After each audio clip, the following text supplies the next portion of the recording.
This Friday, Virginia Opera will open its final production of the season, Donizetti's bel canto masterpiece, Lucia de Lammermoor.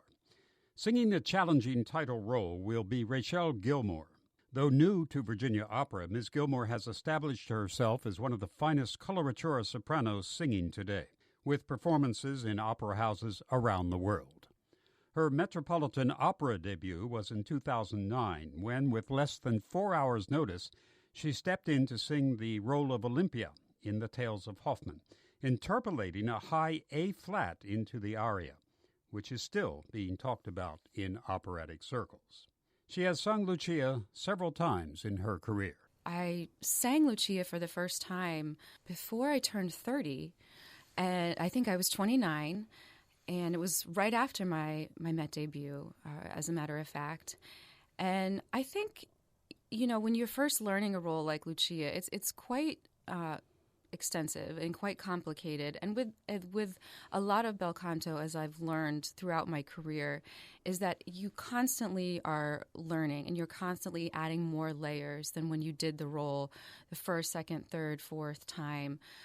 So I think I've done the role a few times since then, and I've been able to learn from the conductors and directors that I've worked with in other companies, and every time you're learning something new, you're learning something about the character or the music that you didn't discover before, and it's happening again with this process. I'm working with Ari Pelto, a conductor that I really enjoy working with, and I love his ideas, and he's adding some new layers, and of course Kyle I've never worked with before.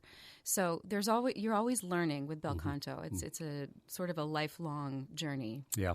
And this particular opera, for a while, and for some people perhaps, it is purely a coloratura vehicle, but there is more to it than that. There's more depth than just the show part of it, right? There absolutely is. And I think in the first two acts in particular, her music, although there is some coloratura, it's quite emotional, and it's tied very brilliantly in with the way that Donizetti wrote the vocal line, and it's more dramatic. And then when you have in the third act, the mad scene, it's quite different. Although that scene as well is just very perfectly written, where the drama marries into the words.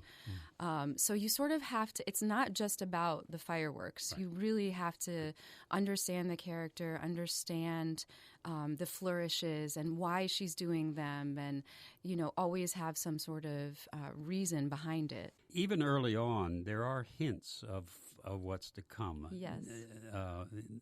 When she sees the ghost, yes, things start to get a little weird. Absolutely. And so that portends the mad scene that comes. Yeah, right? I think so. And I think that's important for the audience, too, to see in the first scene, when she sings the aria Regnava nel silenzio.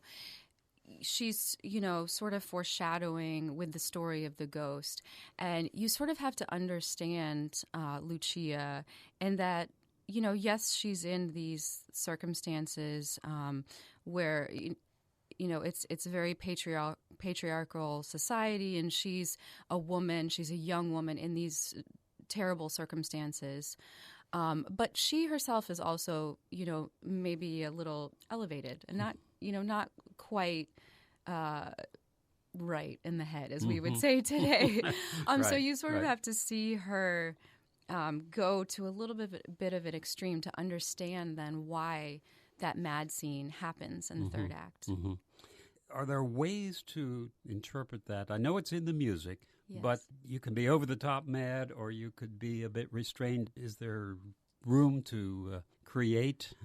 Absolutely. It's we're sort of discovering that right now. Actually, we just did the mad scene yesterday in rehearsal, and I played it many, many different ways. Sometimes there's a lot of blood. Sometimes there's not that much blood. Sometimes she's extremely, physically crazy and intense, and then sometimes it's more just an elevation of a natural behavior. So it's sort of something that you have to find with that particular director and try to combine your vision of the character, plus their vision of what they see. And that's sort of the thing with bel canto is you can interpret it many, many different ways. And you always want to pay attention to the text as well. But you can sort of put your own spin on it. And I think we're finding that still in our own rehearsal process here. Soprano Rachele Gilmore talking about Lucia de Lammermoor. She'll sing the title role with Virginia Opera. The production opens at the Harrison Opera House Friday, March 23rd.